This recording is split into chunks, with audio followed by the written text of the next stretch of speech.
Bonjour à tous, bonjour Juliette Méadel. Bonjour. 4 jours après le crash de l'Airbus d'Égyptaire, on ne connaît toujours pas les causes de la catastrophe. En revanche, on connaît la douleur des familles des disparus. Quel va être le rôle de la ministre chargée de l'aide aux victimes ?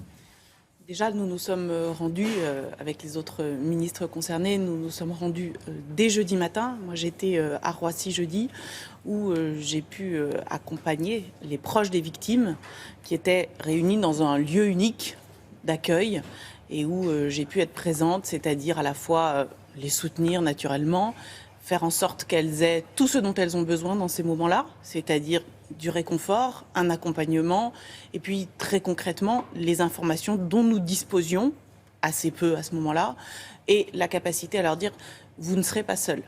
Certaines familles de disparus ont eu l'impression que les médias ou les réseaux sociaux en disaient plus que le gouvernement. Ça fait partie, en effet, dans ces tragédies-là, de ceux qui ajoutent de la douleur à la douleur. C'est-à-dire que ça a déjà eu lieu, hélas, après Charlie Hebdo et surtout en novembre, où les informations qui sont souvent fausses circulent sur des réseaux sociaux et blessent des proches de victimes qui ne savent plus à quel sein se vouer et qui sont en même temps très touchés par le fait qu'on parle de leurs proches. Alors, le rôle de l'État dans ces cas-là, c'est de dire et d'essayer d'appeler à ceux qui peuvent l'entendre à la tempérance. Attention, les victimes ou les proches de victimes sont blessés par le fait que les noms de ceux qu'elles pensent décédés circulent. Donc il faut faire très attention à ça. Il faut essayer de ne plus l'évoquer. Ça les blesse profondément. J'étais au Quai d'Orsay samedi. Nous avons organisé une réunion d'information avec le ministre des Affaires étrangères et le ministre des Transports. Cette réunion d'information, d'accueil pour les proches des victimes de ce crash était destinée justement à leur dire ce qu'il allait se passer maintenant. Et beaucoup de ces proches, de ces familles, nous ont dit...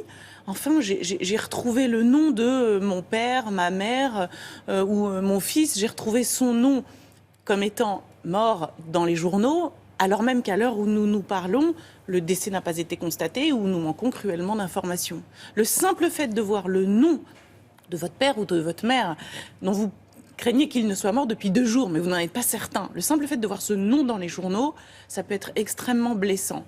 Donc, nous disons, et moi je demande explicitement, à la fois sur les réseaux sociaux, sur les médias, attention, pensez à la douleur des victimes, n'évoquez pas ces noms tant que vous n'en êtes pas certain, et surtout sans l'accord des personnes concernées. Quelles sont aujourd'hui les demandes des familles des disparus ?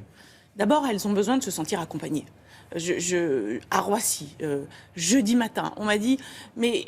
qu'est-ce que je vais devenir ? Des proches m'ont dit, mais est-ce que l'État sera là ? Est-ce que l'État sera présent ? Qu'est-ce qui va se passer dans les heures, dans les jours, dans les mois qui viennent ?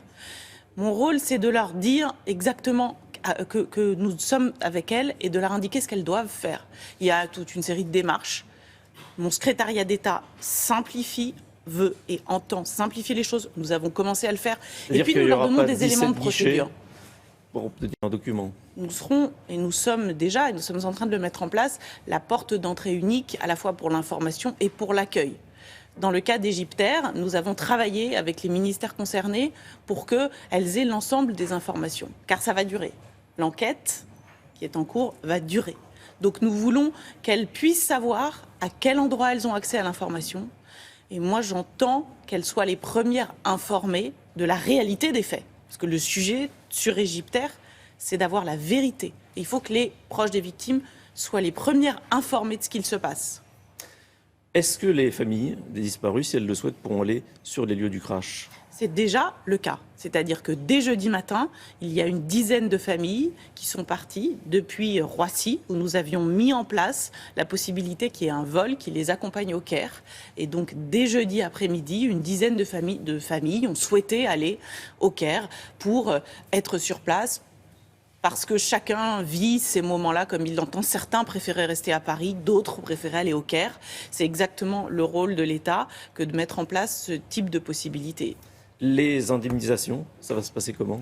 Les indemnisations seront, dans le cadre d'Égyptaire, seront mises en place assez facilement, dans la mesure où c'est la compagnie aérienne qui est compétente depuis la Convention de Montréal, qui est compétente et qui est elle-même en charge de cette indemnisation. Mais mon rôle, c'est de veiller à la simplicité de l'accès à cette procédure d'indemnisation et à sa bonne fin. Je veille sur l'ensemble de l'efficacité de tout ce qui concerne le risque, le statut c'est des victimes. Une fois que les médias ne s'y intéresseront plus, on risque d'oublier. C'est bien pour ça que ce secrétariat d'État a été créé. C'est pour assurer les proches des victimes qu'elles seront suivies et que dans 6 mois, dans 1 an, nous serons toujours là. Et c'est ça qui est fondamental. Elles ne seront pas abandonnées. C'est pas parce que les médias risquent de moins s'y intéresser dans les mois et dans les années qui viennent qu'elles seront abandonnées. L'État sera toujours à leur côté. L'enquête, elle en est où ce matin ? L'enquête en est à ses premiers balbutiements. Il y a plusieurs ministères qui travaillent. Le ministère des Transports avec le BEA, le fameux bureau d'enquête et d'analyse. La gendarmerie, les services spécialisés de la gendarmerie sont évidemment mobilisés. Le Quai d'Orsay joue un rôle fondamental puisqu'il y a de la coordination avec à la fois l'Égypte, mais avec toute une série de pays qui s'intéressent à l'enquête. Donc, vous voyez, la multiplicité de ces intervenants nécessite qu'il y ait une porte d'entrée unique et nous travaillons tous ensemble au sein même du gouvernement pour que cet accès à l'information soit facilité.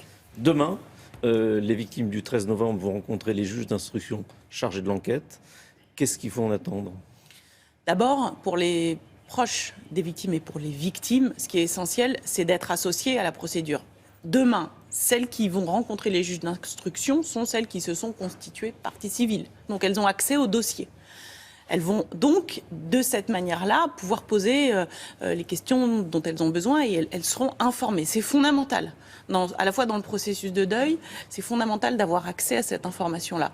Deuxièmement, j'ai veillé à ce que, ça va être 3 journées très importantes, à ce qu'elles puissent, dans ce lieu d'accueil, avoir accès à cette information-là et elles seront accompagnées, car n'oublions pas que dans ces moments-là, les associations le savent bien, les associations d'aide aux victimes et de victimes le savent bien, ce type d'événement peut faire ressurgir un traumatisme et des angoisses. Donc il y aura une équipe d'urgentistes et de psychologues sur place pour aider celles qui auraient, et on les comprend, du mal à faire face à ces souvenirs, à ces réminiscences qui seront probablement réveillées par l'évocation de ces drames-là et de l'enquête. Merci. Merci.